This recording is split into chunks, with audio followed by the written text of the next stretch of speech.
Bienvenidos a su programa Entre Juristas, un espacio en el cual el Ilustre y Nacional Colegio de Abogados de México diserta sobre temas de interés jurídico. Hoy vamos a platicar sobre un tema que ha cobrado gran relevancia, la corrupción. Para ello nos acompañan el licenciado Raúl Arroyo, Procurador General de Justicia del Estado de Hidalgo e integrante de la Junta Menor del Ilustre y Nacional Colegio de Abogados de México. Bienvenido. Gracias, María, es un gusto. Y el licenciado Mario Velasco Torres de la Vega, académico, escritor y consultor internacional, quien además es autor de esta obra intitulada Contra la Oscuridad, ensayos sobre la corrupción, la cual reúne opiniones de con diversos enfoques de este fenómeno. El libro fue prologado por José Antonio Gurría, director de la OCDE, en la cual participan nuestros dos invitados del día de hoy. Bienvenidos otra vez. Gracias, muy amable. Bueno, y para entrar en materia, Raúl, te ruego que nos expliques por qué actualmente se habla tanto de corrupción. ¿Es un fenómeno nuevo? ¿Es un fenómeno que data de antaño? Yo creo que es un fenómeno que corre paralelo a la historia de la humanidad. Sin embargo, hoy las facilidades de la comunicación pues lo han hecho más visible.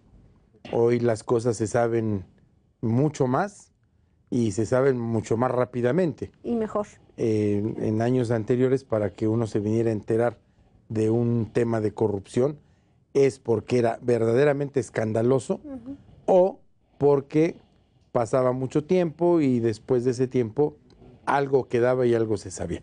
Siempre incluso en la nebulosa, ¿no? Con una versión más cercana o más lejana, pero no con claridad.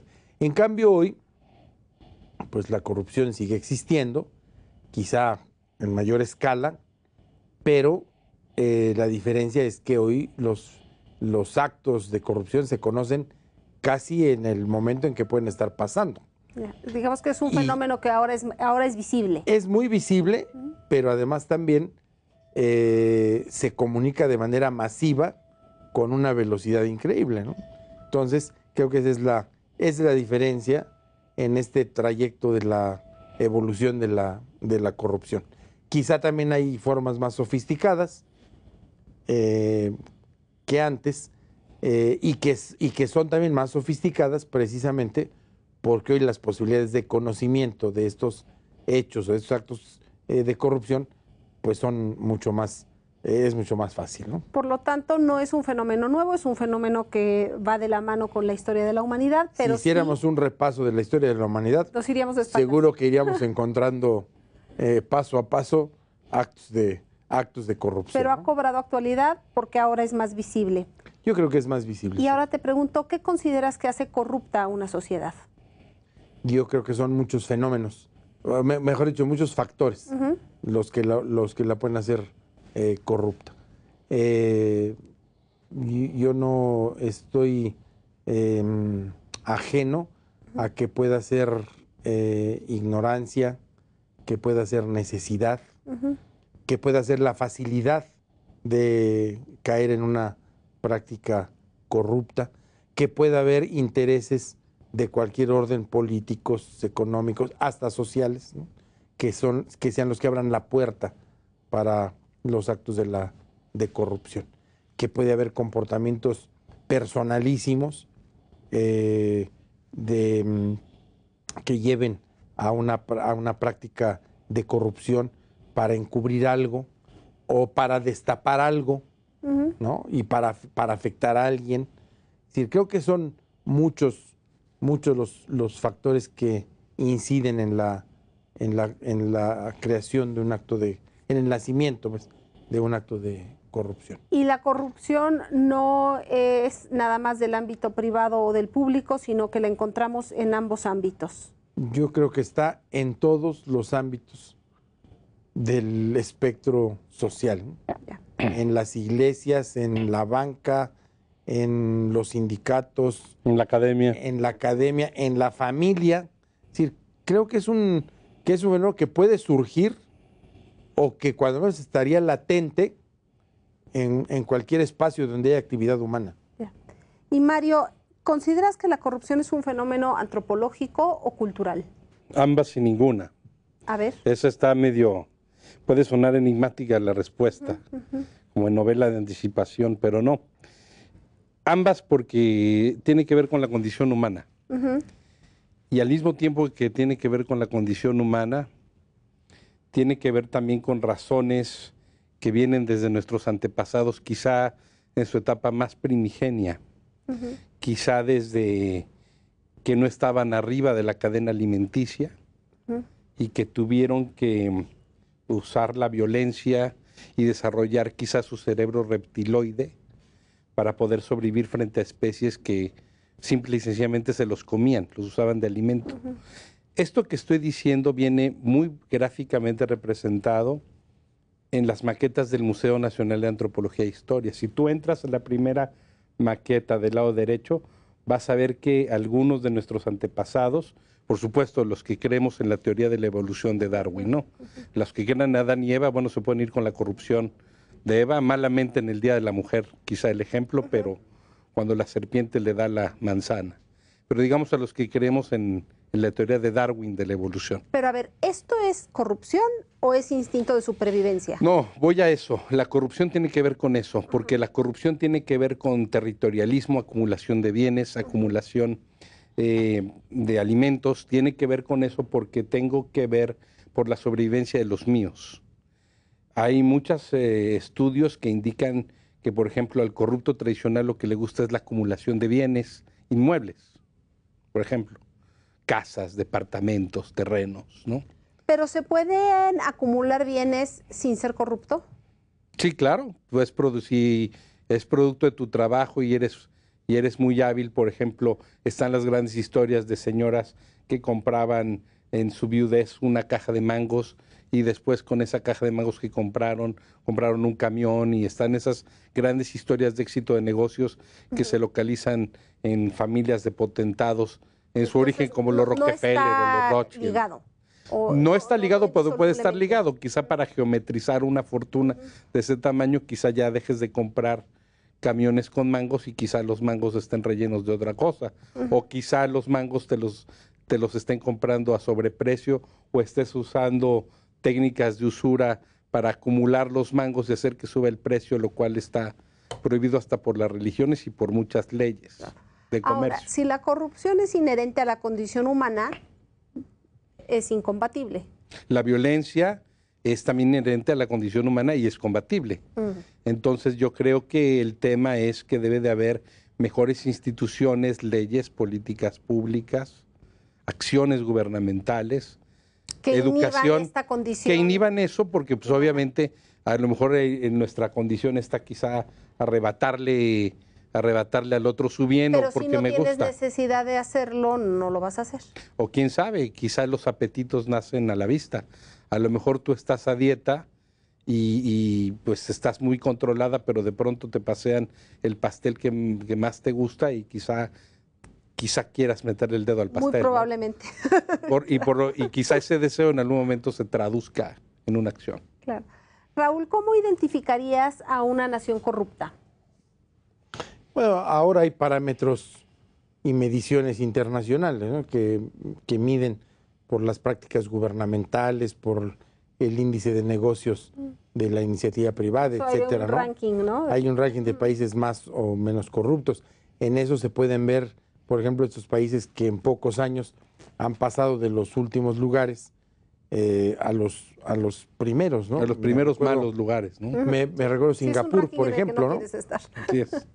Entonces creo que hoy, independientemente de la percepción primaria que uno pueda tener, ¿no? Porque fue de paseo y le robaron, o para hacer un trámite le pidieron dinero, o en una tienda le vendieron una cosa por otra, en fin, más que esa percepción elemental, pues creo que hay mediciones ya que nos permiten identificar cuáles son las sociedades corruptas, pero además también en dónde está la corrupción, si en la iniciativa privada o en el sector social, gobierno, sindicatos, academias. Exactamente, ¿no? sea, creo que hoy es medible el problema. La corrupción. Mario, ¿por qué es tan necesario combatir la corrupción? Y sobre todo en México. Bueno, ahorita que hablaban de los rankings de países, déjenme decirle que según Transparencia Internacional, México es el país más corrupto de América Latina junto con Paraguay, solamente por abajo de Venezuela. Entonces esto, ¿por qué es necesario combatir la corrupción? Uno, pues porque es el principal riesgo para la seguridad nacional. Corrompe a las instituciones de seguridad, corrompe a las instituciones de justicia, al desarrollo social, es decir, penetra en todos los ámbitos, carcome la fuerza del Estado. También es una gran responsable de desigualdad, como bien lo dice José Ángel Gurría, el secretario general de la OSDE, pues hay una relación entre desigualdad y corrupción. Es decir, los índices de desigualdad están íntimamente ligados con las cifras que tienen que ver con la corrupción. Y pareciera una cuestión casi elemental, sin embargo, sí es interesante ver que lo que se dedica al desarrollo social e inventas un padrón, por ejemplo, si inventas un padrón de beneficiarios o si estás inventando un padrón de proveedores, entonces realmente esos recursos los estás desviando para entonces irnos a la definición elemental de la corrupción, que es el uso del poder público para beneficio privado. Así de simple, así de llano, ¿no? Entonces, ¿por qué combatir la corrupción? Bueno, pues porque los estados mismos están en riesgo. Y no solamente los estados, los sistemas. Además hay una gran... Monkey Foa escribieron un ensayo muy importante en el Wall Street Journal donde dice que hay una desconsolidación de la democracia. La democracia se desconsolida por la corrupción.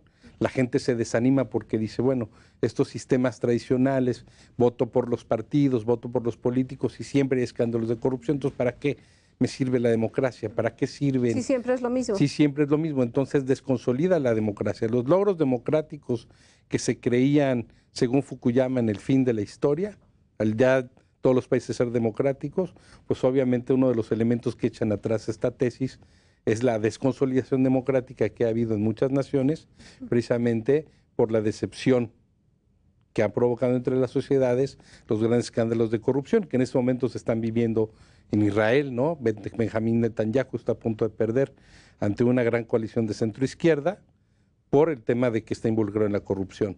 Lo que está pasando con Justin Trudeau, el primer ministro de Canadá, tan solo porque intentaron inhibir a un fiscal que investigara asuntos de una empresa canadiense relacionada con Gaddafi, en el ex dictador de Libia. Entonces, a ese grado se está llegando. En este momento hay una crisis de gobierno muy fuerte del primer ministro canadiense. Y así hay múltiples ejemplos. Recientemente lo que pasó en Guatemala, ni qué decir Brasil, etcétera, etcétera. Y en México, ¿cuáles son casos de corrupción específicos de la historia? Para no hablar bueno, de que hay muchos. Bueno, hay uno muy interesante, que incluso cuando el procurador nos invitó a presentar el libro en Hidalgo, lo pudimos comentar. El caso más interesante, hay casos dos relevantes en la historia de México. Uno, también manifestado en la maqueta del Tianguis del Museo de Antropología e Historia, donde los funcionarios del Tlatoani están en una tarima vigilando que las buenas prácticas comerciales se lleven a cabo, así como el tributo al Tlatoani o emperador. Es decir, usaban el trueque en el Tianguis, pero si tú decías que las culebras que estabas ofreciendo no eran el del Cerro de la Estrella, como hoy lo conocemos, ¿no? Sino que eran del lago de Texcoco, esa mala práctica hacía que ahí mismo te juzgaran y ejecutaran. Así como no pagarle al emperador el tributo. Es decir, tú entraste aquí al tianguis con 200 culebras y estás reportándome que intercambiaste tantas, por lo tanto tocan aquí en la canasta de tributo tanto. No lo haces, ahí está perfectamente expresado en la maqueta. Otro ejemplo interesante y... Tengo que ir a un corte sí, claro. Y dejamos este siguiente ejemplo, sí, para no interrumpirte. Claro. No se vaya, regresamos.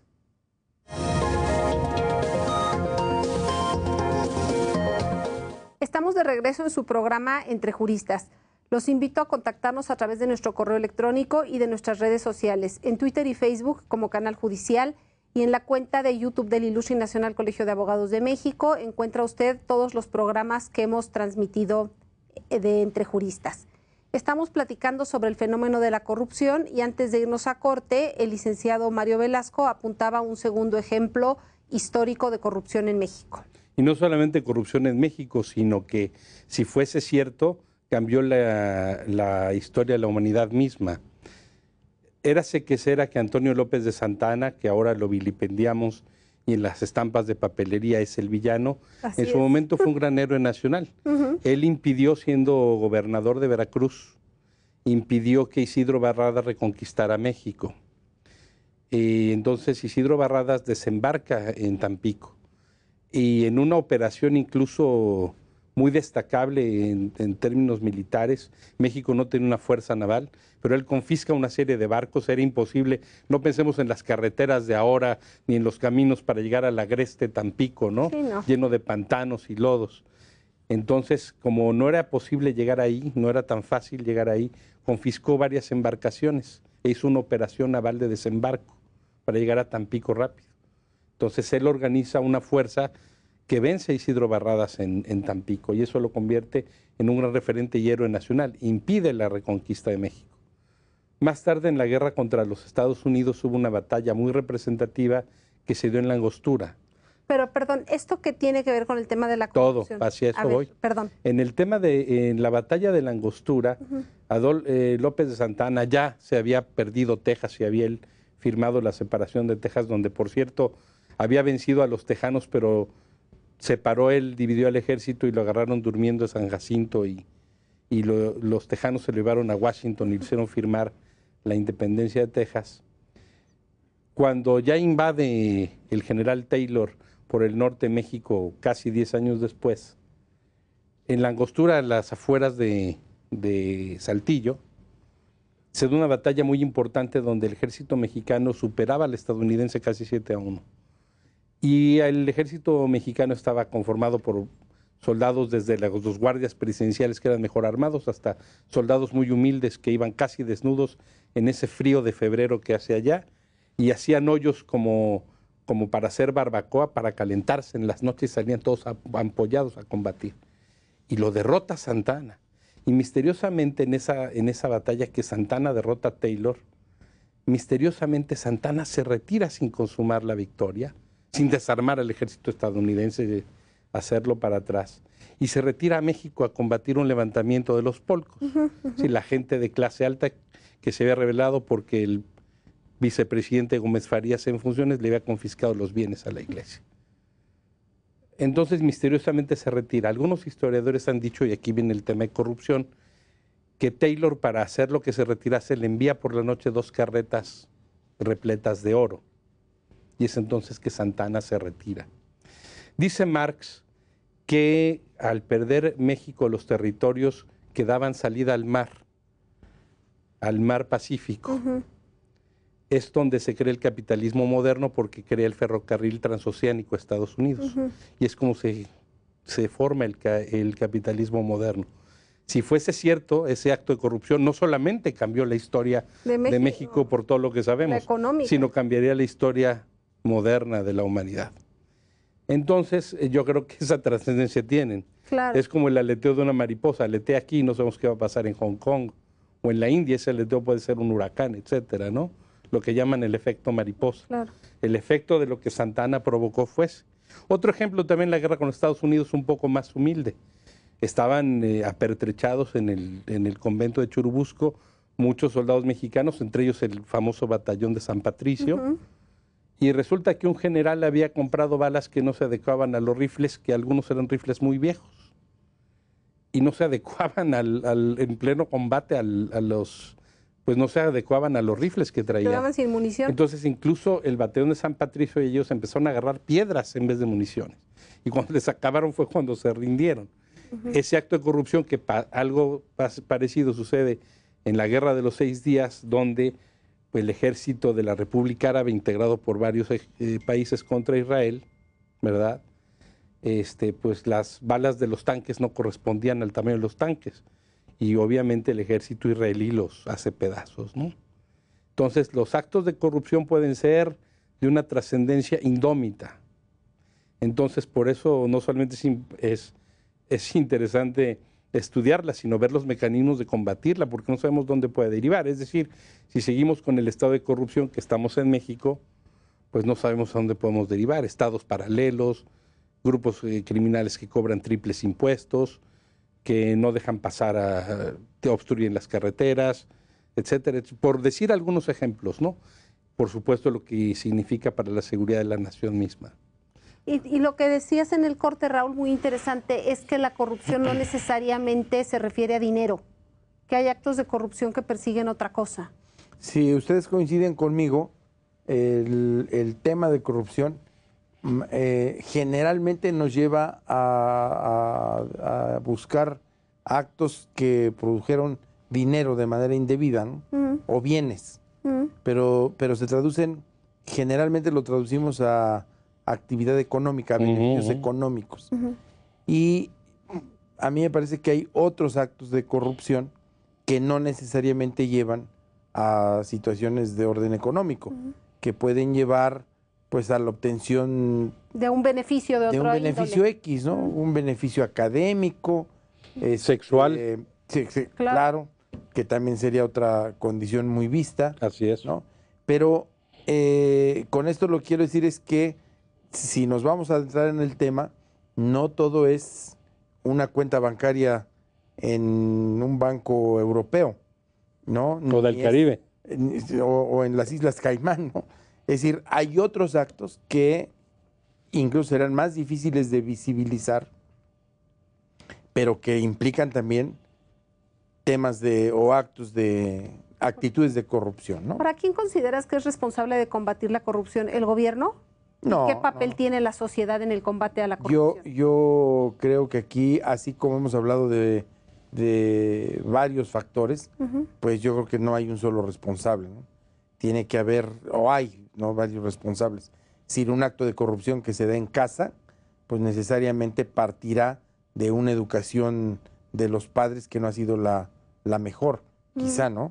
Para que surja ahí. Pero si es en un acto administrativo, si es que se va a emitir una ley para beneficiar a determinado sector productivo, por ejemplo, ¿no? Y esto lo propician a través de los diputados que han sido elegidos para que luego ahí en la Cámara representen los intereses particulares que lleven a la emisión de esa ley, etcétera. Bueno, pues evidentemente la cadena de corrupción implica diversos eslabones y no necesariamente en todos va a tener un beneficio económico, ¿no? Entonces, puede tener un beneficio político, claro, ¿no? Puede tener un beneficio escalafonario en alguna empresa.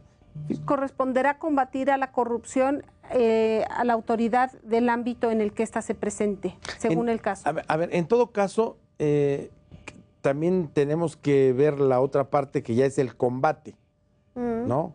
Es decir, desde el Estado, desde el gobierno, puede haber actos de corrupción, hay actos de corrupción, y también está la responsabilidad de combatirlos, ¿no? Prevenir y combatir. Exactamente. La prevención. Y desde luego, pues en la sociedad hoy tiene que haber un comportamiento de alerta para visibilizar los actos de corrupción, pero también debe haber un acto de autocontención. Claro. ¿Para qué? Pues para no caer ni propiciar las prácticas corruptas. Es decir, si yo para no pagar el predial pues simulo algún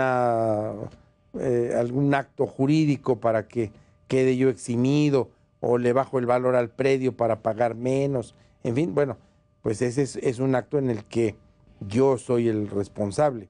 Si mis hijos ven que yo hago eso, pues mis hijos seguramente harán lo mismo en su escuela, ¿no? Y pueden traficar ahí con una calificación o pueden negociar algunas faltas o unos retardos, en fin. Entonces, creo que es una cadena que surge en la formación de la sociedad a partir de la primera educación y de ahí va escalando pues hasta los niveles más altos y más sofisticados. Y entonces tiene que haber necesariamente pues dos actores, ¿no? Uno que da no necesariamente dinero, y uno que recibe y no necesariamente dinero. No, claro. ¿No? Sí, sí. Entonces, Se necesitan dos. ahí es donde tiene que haber una responsabilidad social también. Y pues desde luego en sociedades que sufran de este fenómeno, pues tiene que haber una política pública de contención, de combate y de castigo, porque también es muy importante que diferenciemos entre lo que es la corrupción y lo que genera que se llama impunidad. Correcto. Que esa es la otra. Es la su otra hermana de parte, ¿no? leche. Sí, es que ese también es otro tema, ¿no? ¿Qué es lo que preocupa más? ¿La corrupción o la impunidad? Ahí sí ambas. ¿O van de la mano? Van de la O mano. la corrupción. Ambas, pero consecuencia vaya, una de si la hemos otra. florece hablado, porque hay impunidad. si hemos Y viceversa. hablado de que históricamente ha habido corrupción, Viceversa, claro. pues quizá nunca vamos a darla por cancelada, ¿no? Si no vamos a declarar en el año 2020 la corrupción ha finalizado. Por arte de magia. En todo caso, lo que sería importante sería la otra parte, que la hace igualmente importante, que es la impunidad, ¿no? Que quien ha cometido un acto de corrupción y con eso ha violentado las leyes, las normas, pues entonces reciba un castigo. Y no por su condición política, social, económica, diga, no, bueno, pues, oiga, ¿cómo vamos a castigar a este señor que se pirateó unas hojas de su libro si es el gran escritor? Eso no lo podemos hacer, ¿no? ¿Por qué no? Porque se castiga el acto, no a la persona. Entonces sí tiene que haberlo. Independientemente de que también la sociedad tiene que castigar de alguna manera a quien identifica como corrupto en con otro repudio espacio. social o... Claro, con un repudio Sin social. caer en el linchamiento No, también, no, es claro. por eso la ley tiene que ser, el Estado Ley, tiene que ser el claro. que aplique, ¿no? Claro. Bueno, y Mario, ¿qué mecanismos han resultado efectivos para combatir la corrupción? Antes de eso, quiero nada más comentar Por algo de favor. lo que estaban diciendo. Yo creo que la corrupción sí es un tango que se puede bailar solo. A veces nos necesita de dos. Yo puedo tener un acto de corrupción introspectivamente. Si yo digo a mi alumna le voy a pedir que se vaya a tomar un café conmigo para pasarla, ella no tiene que ver en ese acto. Estoy yo mismo ya tomando la decisión. O a mis alumnos les voy a pedir que me compren un aparato de televisión, no sé. Y desde ese momento, antes de que ellos participen, yo ya me estoy corrompiendo. Si el sacerdote, ¿no? Como bien expresó un día Oscar Wilde en uno de sus poemas, si un sacerdote él, inapropiadamente se obsesiona sexualmente con uno de sus acólitos o un niño que confiesa, y lo hace y dice, bueno, yo voy a procurar que venga más seguido a verme, y entonces él ya está maquinando solo, y él ya está tomando la decisión de lo que va a hacer, y el niño no tiene que ver. El niño tiene que ver en ese enjuague. Sí, yo creo que hay un acto, claro que ahí podremos ya quizá arañar el psicoanálisis, pero la psicología nos da elementos para investigar los delitos, la criminología también. Quizá cuando hablemos Yo creo de que dos, sí hay una situación. es cuando hablamos de dinero De dinero quizá, o de otros favores, O de otros o de otros pero favores. que convienen a las dos partes, Ujú. ¿no? Es decir, yo voy a dar tanto dinero para que me expidan un documento al que yo no tendría acceso Claro. si no es mediante En un esta caso, ley, ¿no? pero en el caso de un niño que es abusado por un No, claro, sacerdote, ahí no la hay. ahí él es totalmente la Claro. corrupción Claro. de él. Claro. O el profesor que es totalmente, ¿no? Otra cosa sería el de la alumna que cede a las pretensiones Sin de- denunciarlo. del profesor Claro. y no lo denuncia y Y no mediante denuncia. ello obtiene, Dice, ya una pasé con 10, calificación. ¿no? Claro. Claro. por ejemplo. O alumno. Ahí hay de dos. Depende del caso. Claro. Ahí hay dos. Quien da y Sin quien, duda. quien recibe. Quien Pero acepta yo el- también ¿no? coincido con Mario. Pues, hay actos en que son una voluntad unilateral la que va maquinando y lleva a la práctica corrupta. Así es, Claro. así es. Ahora sí, te preguntaba yo, ¿cuáles son los mecanismos que han funcionado para combatir a la corrupción? Pues mira, unos han planteado que las leyes estrictas funcionan, otros están en contra de eso, que las leyes muy estrictas no funcionan. Yo creo que sí. Si das el ejemplo, lo que funciona es dar el ejemplo. Ahora, ¿depende de la ley o de su aplicación? Ambas. porque una ley es letra muerta, es Claro. ¿de qué me sirve el obedézcase pero no se cumpla? Y cuando se va a aplicar, se produce otro acto de corrupción. Dicen, oye, Estamos a lidiar. la ley dice eso, pero si la aplicamos vamos a tener problema con este grupo social o vamos a O en tener este problema con caso estos concreto académicos. no la voy a aplicar Sí, no, porque- no. Claro. Es obedézcase y cúmplase, es decir, revertir el viejo precepto virreinal de obedezca si no se cumpla, que no era de los virreyes, era del rey, ¿no? Obedezca si no se cumpla, es decir, obedézcase y cúmplase. Claro. Y el mero acto de inhibición, es decir, ya la van a pensar. El tipo que diga, no, pues voy a reproducir unas cajas, falsificarlas de medicamentos o reactivos para los niños que tienen cáncer. Oye, no, a un cuate lo agarraron por eso, tiene 25 años en la cárcel, le quitaron sus bienes, lo defenestró. ¿Qué es lo que propone la OCDE y de cuál de esa convención formamos parte, María y Raúl? O sea, la Convención de Anticohecho de la OCDE formamos parte, así como las Naciones Unidas. Y así como la del nuevo Tratado de Libre Comercio también tiene un apartado en temas de compliance, de cumplimiento de las leyes anticorrupción y de esos rubros. Entonces, sí la inhibición cuenta. Sí la inhibición cuenta porque desincentivas. Es un primer paso, ¿no? Es un Importante. primer paso importante. Otro mecanismo también viene desde las escuelas y universidades.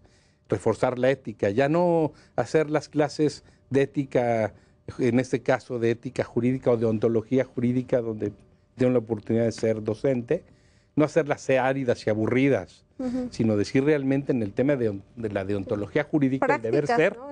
es decir, Ejemplificativas. si tú te están pidiendo dinero por el expediente en el juzgado para darte unas copias, hay muchos despachos que tenían prohibido eso a sus pasantes.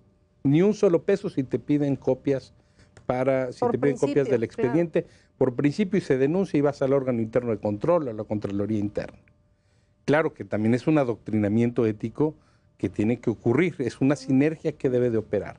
Esa sinergia es un mecanismo que se plantea incluso a nivel macro ya en el Sistema Nacional Anticorrupción, de cual forman parte distintos órganos de los poderes ejecutivos, legislativo y bueno, ya se ha propuesto que incluso se incluya el Consejo de la Judicatura, ¿no?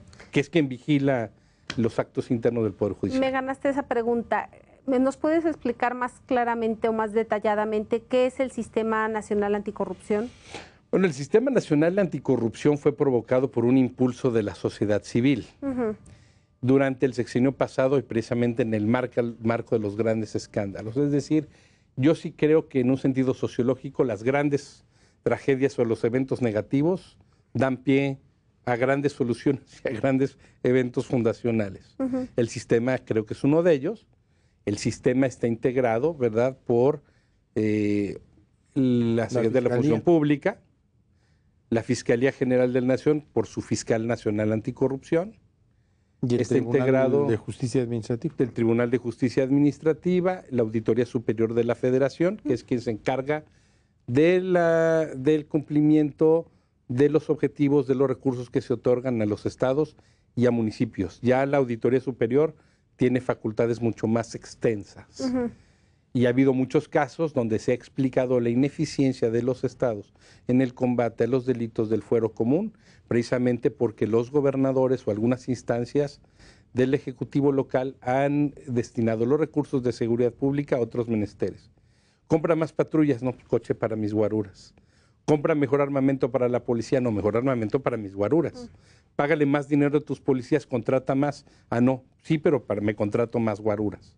Ese enfoque, por ejemplo, no lo quiero decir, pero la Auditoría Superior y organismos de la sociedad civil como Causa en Común, en un caso muy representativo del pasado gobierno de Guanajuato, lo hicieron claro y todo, y no pasó nada. La Auditoría Superior fue quien denunció. Entonces, esa sinergia de operar, cuando se determinen qué conductas pueden configurar un delito, cuáles son administrativas, entonces la sinergia de operar para que el fiscal anticorrupción le diga a la función pública, a la Auditoría Superior o al Tribunal de Justicia Administrativa, provéeme de más elementos para poder convertir esto para perseguirlo como delito, porque aquí yo veo pues conductas administrativas que su sanción va por otro camino, igual. Pero ¿no? nada más, claro. Por supuesto, el Consejo Ciudadano que opera y dirige y coordina el sistema anticorrupción. Yo sí creo que es válido ampliarlo al Consejo, que participa en el Consejo de la Judicatura por parte del Poder Judicial, el Instituto de Acceso a la Información también, es decir, que se amplíe esa sinergia con otros organismos también. Ya. Bueno, voy a un corte nuevamente y regresamos con este Perfecto. tema y ya para entrar en el tema del libro. Muy bien. ¿Sí? Gracias. No se vaya, ya vuelvo.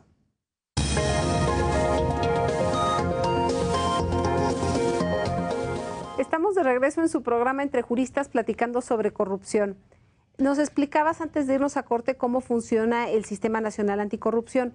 ¿Cuál fue la discusión en torno a la Fiscalía General, Nacional, perdón, Anticorrupción?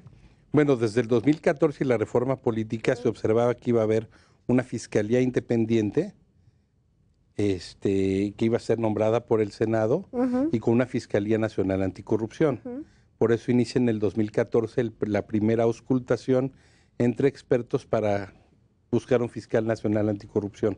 El desacuerdo entre grupos parlamentarios provoca que se quede acéfalo esa Fiscalía Anticorrupción y al 2016 se abre otro proceso que concluye en el 2017 para buscar de nuevo fiscal anticorrupción y sin ponerse de acuerdo los grupos parlamentarios, sobre todo por la reforma constitucional que tenía que ver con la independencia del Ministerio Público, ¿no? Es me parece, el 102 constitucional, para no errarle. Entonces, como no se pusieron de acuerdo en eso, ¿verdad? El gobierno en turno pasado no quería que se diese, pues porque obviamente iba a poder ser juzgado fuera de su ámbito, de su férula, ¿verdad? Pues de actuación jurisdiccional, y obviamente los grupos de oposición querían tener una fiscalía independiente para poder, pues yo me imagino, tratar de capturar al gobierno, ¿no? Ya. Y por eso se quedó empantanado de nuevo. Ahora, ¿cuál es la relación, Raúl, entre el fenómeno de la corrupción y el discurso electoral de la disrupción?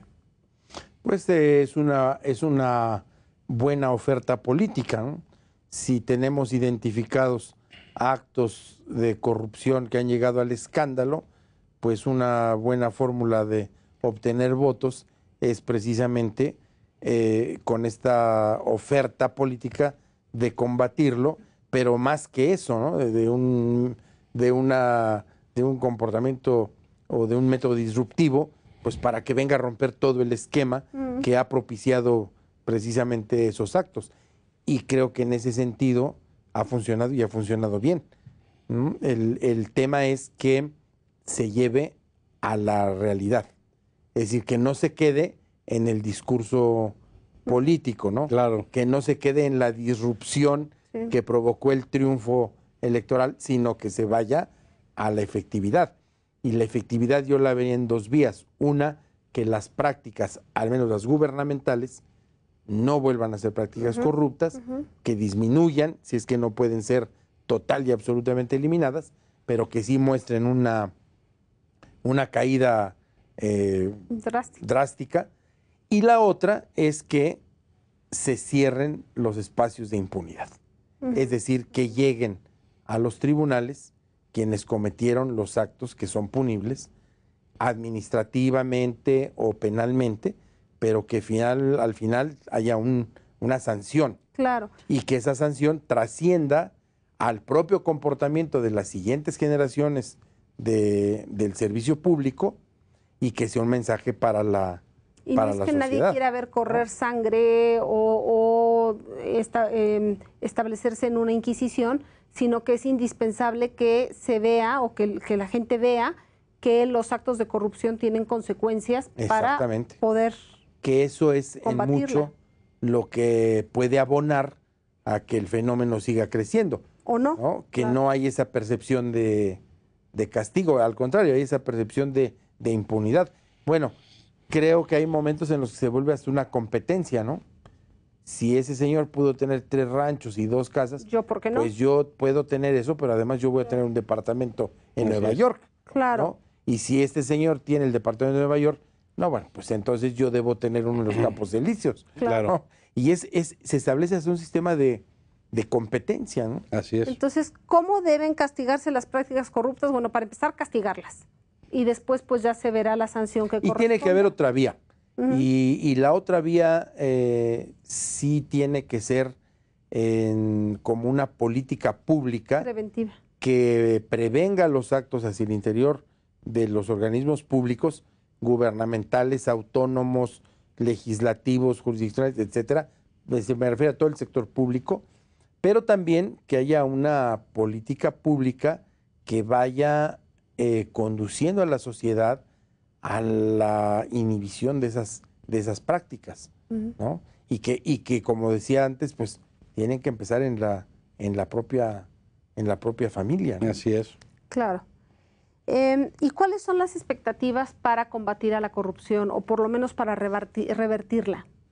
Yo quisiera agregar algo nada más de lo que decía Raúl de la disrupción.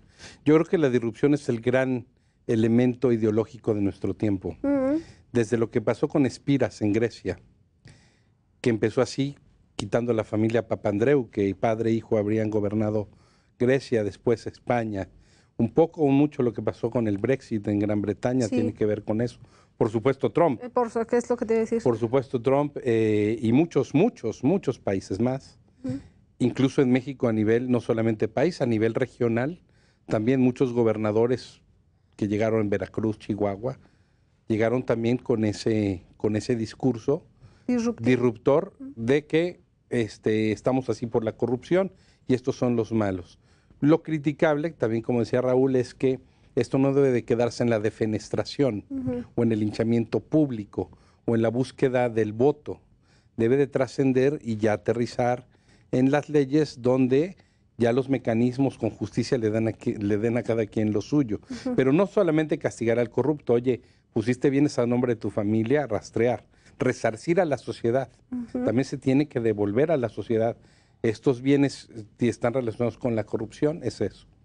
Y por otro lado, también yo quisiera mencionar otro punto que también Raúl tocaba, que es relacionado con ese nuevo riquismo que genera la corrupción. Es decir, se tiene la percepción de que el mejor mecanismo de ascenso social pues es la función pública, porque yo puedo llegar sin bienes a un cargo y de pronto salgo del cargo y ya, pues por lo menos a lo mejor tengo una papelería, tengo 4 coches más, lo cual no está mal si tú lo puedes tú probar que de tu salario obtuviste esos ingresos y hiciste una inversión. De ingresos legítimamente obtenidos. Pero si de pronto, como se dice por ahí vulgarmente, quien pompó uñas señoras me los dieron, pues entonces ese nuevo riquismo es lo que molesta a la sociedad. Ese nuevo riquismo que se exhibe en redes sociales. Mira, mi hijo, te mereces un Ferrari. Y no, te mereces este viaje, te mereces estar en un yate, en un lugar mediterráneo, en un lugar paradisiaco, lleno de mujeres u hombres bellos, con tus cuates. Entonces también genera eso un gran descontento en la sociedad, porque el señor que toma el metro, que es contribuyente, el señor que paga su coche puntualmente cada mes, dice que mis hijos, si yo no tengo derecho a eso, lógicamente eso. Entonces cuando alguien llega a ofrecerte, se van a ir al paredón en un sentido metafórico, que se quede en el linchamiento, entonces, ¿por qué no acudir? Perdón, volviendo a la pregunta. Sí, ¿cuáles son las expectativas que existen para revertir la corrupción o echarla para atrás? Pues yo creo que ahorita son buenas. Yo creo que ahorita son buenas porque la sociedad, desde mi punto de vista, le confió la presidencia de la República a una persona que no solamente tiene legitimidad por su discurso electoral, sino que desde hace muchos años no ha quitado el dedo del renglón. No solamente eso, agregaría que también esa legitimidad se ha dado porque él siempre ha denunciado el tema.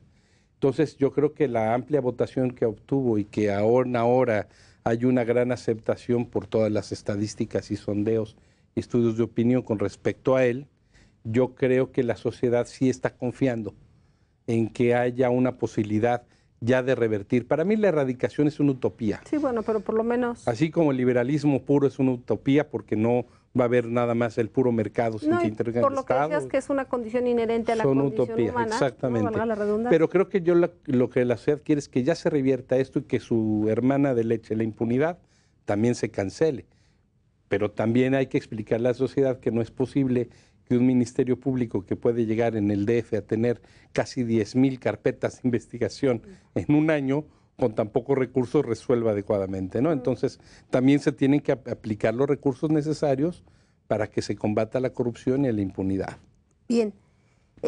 Ahora, con respecto al libro en el que compilaste diversos ensayos de lo más interesantes, dime, por favor, ¿cuál consideras que es la riqueza del libro? La riqueza es su pluralidad misma.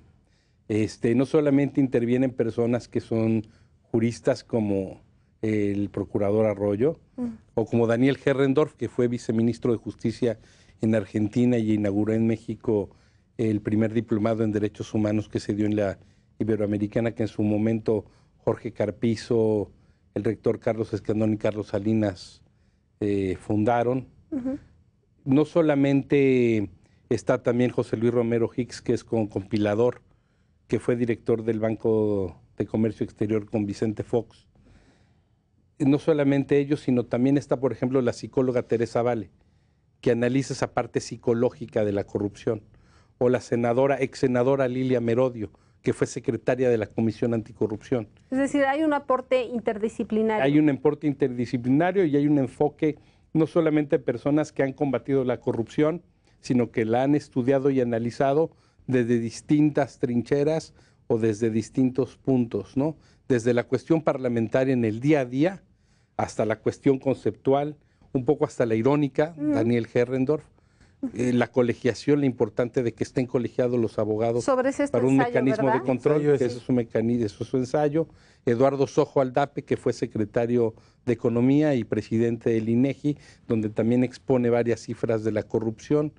Ileana Rodríguez Santibáñez, que fue directora de Ciencia Política y Derecho del TEC de Monterrey y miembro del Sistema Nacional de Investigadores. Perdón que diga miembro, porque miembra suena muy feo, pero miembro del Día de la Mujer, pero el día es una mujer, una académica muy capaz, que ha sido conferencista en Harvard, que ella también estudia los tratados internacionales que impactan en el combate a la corrupción.